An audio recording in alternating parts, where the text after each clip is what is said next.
আজকের রেসিপিটা কিন্তু ভীষণ বিপজ্জনক, কারণ এই রেসিপি টেবিলে উঠলে ভাতের হাঁড়ি খালি হতে সময় লাগবে না। তো চলুন দেখে নিই কিভাবে বানালাম আজকের এই মজাদার রেসিপিটা। এখানে আমি 1/3 কাপ নারকেল নিয়েছি, এটা ফ্রোজেন ছিল। আমি এখানে বেশ কিছুটা পানি দিয়েছি, প্রায় 1 কাপ 1.5 কাপের মতো। তো পানিটা আমি একটু ব্লেন্ড করে নিয়েছি। নারকেলের সাথে একটু ব্লেন্ড করে নিলে, এরকম সুন্দর ছেঁকে নিলে নারকেল দুধ পাওয়া যায়। তো দুধটা আমি এভাবে করে ছেঁকে বের করে নেব।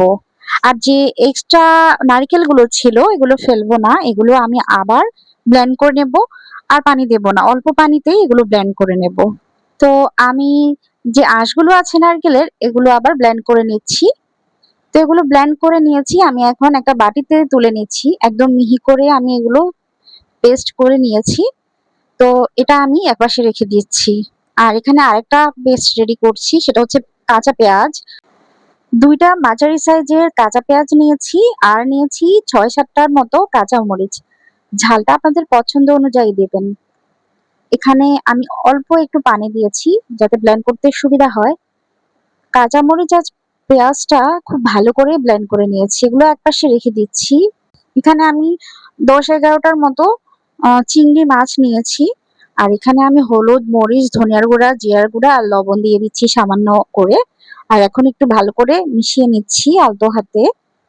তো চিংড়ির গায়ে হলুদ, লবণ, মরিচ মাখানো শেষ। এখন একটু হালকা করে ভেজে নেব। 2-3 মিনিট এপাশ ওপাশ করে চিংড়িগুলো ভেজে নিচ্ছি।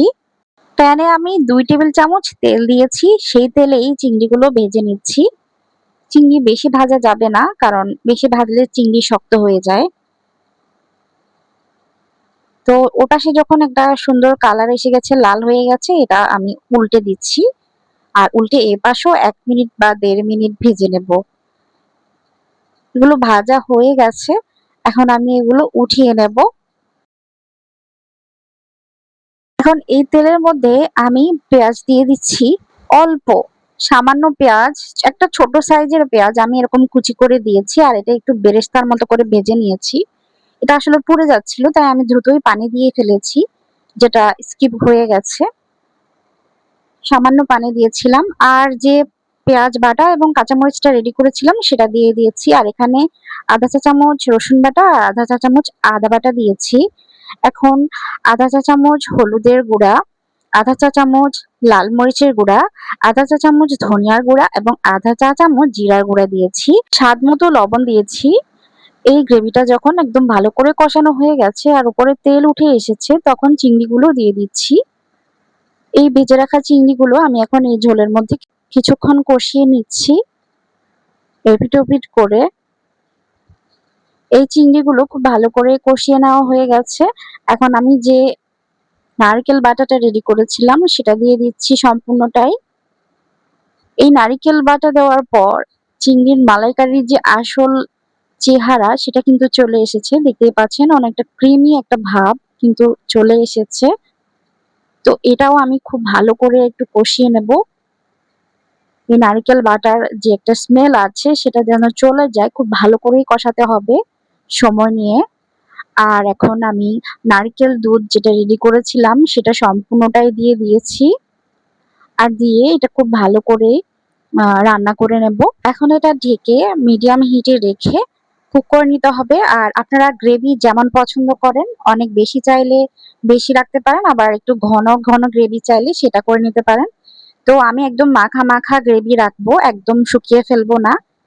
এ পর্যায়ে এসে আমি এখানে আধা চা চামচ গরম মসলার গুঁড়া দিয়েছি, আর 4-5টার মতো কাঁচামরিচ দিয়েছি ফ্লেভারের জন্য। আর চিংড়ি মাছ অনেকেই কিন্তু ধনেপাতা দেয় না, তবে আমি ধনেপাতাটা দিয়েছি, কারণ এতে করে আরো বেশি মজা হবে। তো আপনারা এটা চাইলে স্কিপ করতে পারেন, তবে আমি ধনেপাতাটা দিতে পছন্দ করি তাই দিয়ে দিয়েছি।